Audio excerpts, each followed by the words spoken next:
അപ്പോൾ ദേ ഗായ്സ് നമ്മളിപ്പോൾ ഓട്ടോയിലാണ് കേട്ടോ. നമ്മൾ ഒരിടം വരെ പോവുകയാണ്. ഇപ്പം നേരെ ബസ് സ്റ്റാൻഡിലേക്കാണ് പോയിക്കൊണ്ടിരിക്കുന്നത്. ഇപ്പോൾ സമയം ഏകദേശം ഒരു 10:45 നമുക്ക് 11 മണിക്കാട്ടോ ബസ്. അങ്ങനെ നമ്മളിങ്ങനെ ബസ് വെയിറ്റ് ചെയ്തിരിക്കുമ്പോഴാണ് ഇത് ഒരു പട്ടിക്കുട്ടീനെ കാണുന്നത്. പട്ടിക്കുട്ടി കുറേ കോപ്രായങ്ങളൊക്കെ കാണിക്കുന്നുണ്ടായിരുന്നു. അങ്ങനെ വെയിറ്റ് ചെയ്ത് 11 മണിയായി. 11 മണിയായിട്ടും നമ്മുടെ ബസ് എത്തിയില്ല.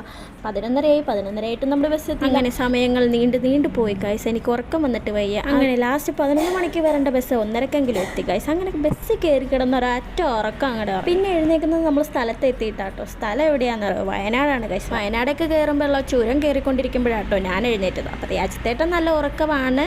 പുറത്തത്തെ കാഴ്ചകളൊക്കെ കാണാൻ നല്ല ഭംഗിയുണ്ടായിരുന്നു, മഴയൊക്കെ പെയ്യുന്നതുകൊണ്ടിട്ട്.